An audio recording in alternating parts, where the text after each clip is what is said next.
तर नमस्कार मंडळी, आज बनवूया आपण गावरान चवळीची हिरव्या वाटणाची भाजी. हिरव्या मसाल्याची किंवा शेंगदाणे लावून भाजी म्हटल्या जाते.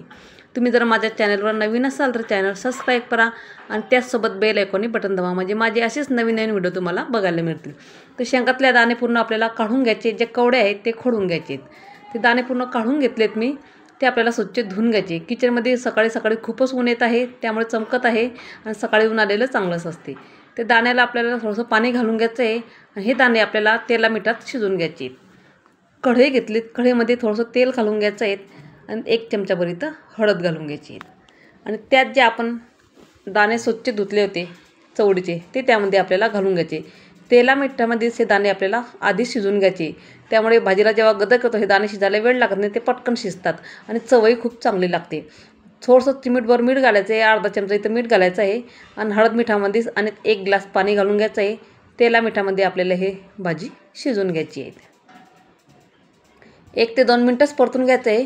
नंतर त्यामध्ये पाणी घालून घ्यायचे आहे. 1 ते 1.5 ग्लास पाणी घालून घ्यायचं आहे आणि झाकण ठेवून तोपर्यंत आपण साईडला मसाल्याची तयारी करून घेऊयात.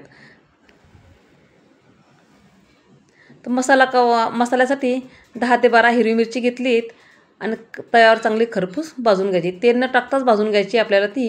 हिरव्या वाटणाची म्हटलं तर त्यामध्ये शेंगदाणे आणि हिरवी मिरची आहे. गावाकडे बऱ्याच भाज्या शेपू, मेथी किंवा वांग्याची भाजीसुद्धा याच हिरव्या मसाल्याची बनवल्या जाते. खूप छान लागते, पण इकडे कोणी बरंच करत नाही. पण म्हटलं जरा गावाकडचीच रेसिपी आज तुमच्यासोबत शेअर करावी. गावाकडनं शेंगा आणल्या होत्या, म्हटलं त्याच गावरान चवळीची हिरव्या वाटणाची भाजी बनवूयात. शेंगदाणे आणि हिरवी मिरची, शेंगदाणे तुमच्या याकडून कमी जास्त घेऊ शकतात. तुम्हाला किती व्यक्तींची भाजी बनवायची त्यानुसार तुम्ही शेंगदाण्याचा इथं वापर करा. शेंगदाणे आणि हिरवी मिरची चांगली भाजून झाली आणि थंड होऊ द्यायचं आहे. नंतरच आपल्याला मिक्सर जारमध्ये त्याचं वाटण तयार करून घ्यायचे आहे. लसूण पाकळ्या घेतल्या आहेत 10 ते 12 आणि थोडंसं मीठ घालून घ्यायचे. आधी पण आपण भाजीत मीठ घातलं होतं, त्यात पण आपल्याला थोडं बेतातच घालायचं आहे. पाणी टाकून आपल्याला त्याचं वाटण तयार करून घ्यायचं आहे. जेवढं बारीक करता येईल तेवढं पण वाटण तयार करून घ्यायचं आहे. खूप जास्त जाडसर ठेवू नका, शक्यतो बारीकच इथं वाटण तयार करून घ्या. फोडणी करून घ्या. तोपर्यंत आपली भाजी पण इथं शिजली. तर दाणे बघून घ्या, आपण हातानं दाबून बघूया. दाणे आपले शिजले की हे एका बाउलमध्ये ट्रान्सफर करून घेऊयात. तर भाजी आपले म्हणजे दाणे चांगले शिजलेत आपले इथं. ते दाणे आपण एका बाउलमध्ये काढून घेऊ आणि त्याच कढईमध्ये आपण आता फोडणी करून घेऊयात. तर इथं मी फोडणीसाठी 30 कढई घेतली आहेत. त्यात तेल घालून घ्यायचं आहे. लागेल तेवढं तुम्ही जेवढं तेल घेतात भाजीला तेवढं तेल घ्यायचं आहे. त्यात आपल्याला जिरं मोहरी घालून घ्यायची आहेत आणि आपण लसूण भाजीमध्येच टाकला होता वाटणामध्ये, त्यामुळे लसूण वेगळा काही घालायची गरज नाही. आणि तो मसाला आपण वाटण तयार करून घेतलं हिरव्या मसाल्याचं त्यामध्ये आपल्याला घालून घ्यायचे. हळद पण आपल्याला अगदी थोडीशीच घालायची, कारण आधी पण आपण त्याला मिठात शिजताना हळद वापरली होती. मी तर अगदी अर्धा चम्मच इथं हळद वापरलेली आहे, छोटा चम्मच. आणि त्यात जो वाटण तयार केलं होतं आपण हिरव्या मसाल्याचं, हिरवी मिरची, शेंगदाणे, लसूण, ते वाटण आपल्याला तेलामध्ये परतून घ्यायचं आहे. जेवढं आपण वाटण तेलामध्ये मिक्स करून घेऊ म्हणजे परतून घेऊ, तेवढी आपली भाजीला टेस्टही चांगलं येणार आणि रंगही खूप सुंदर येणार.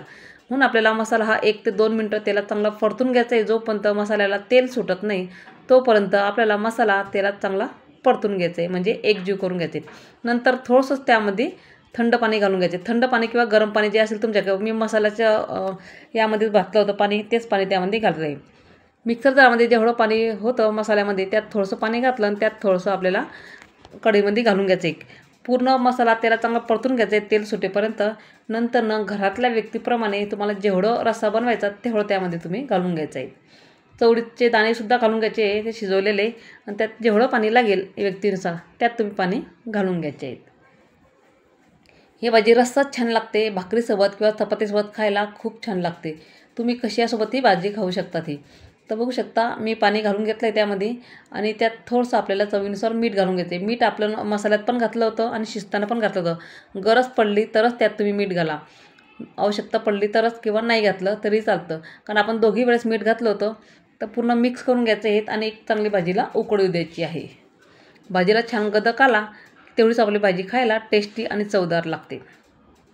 अगदी 2 ते 3 मिनटं भाजीला चांगली उकळू द्यायची आहे. मस्तपैकी हिरव्या वाटणाची भाजी आपली इथं तयार झाली आहे. त्यावर मस्त हिरवीगार कोथिंबीर घालून घ्यायची आहे गार्निशसाठी आणि 1 ते 2 मिनटं पुन्हा उकळू द्यायची आहे. खूप सिंपल रेसिपी आहे. गावाकडे बऱ्याचशा भाज्या या पद्धतीनं बनवल्या जातात. म्हटलं चला हीच भाजी गावाकडून चवळीची भाजी आणली ती म्हटलं हा व्हिडिओ तुमच्यासोबत शेअर करावं.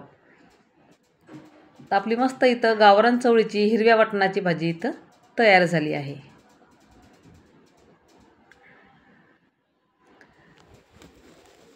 भाजीला चांगला गदक पण आला आहे आणि त्यासोबत भाकरी खा, चपाती खा का काही खा, त्यासोबत चुरून खायला एक नंबर लागतं. भाकरी चपाती दोघीही खाऊ शकतात तुम्ही इथं.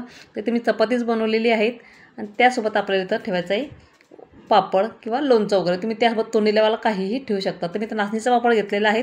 तर मैत्रिणींनो, आजचा व्हिडिओ तुम्हाला माझा कसा वाटला मला नक्की कमेंट करून सांगा. व्हिडिओ आवडल्यास लाईक शेअर करा. चला तर मग भेटूया पुढच्या अशा नवीन व्हिडिओमध्ये किंवा नवीन रेसिपीमध्ये. तोपर्यंत धन्यवाद सगळ्यांना.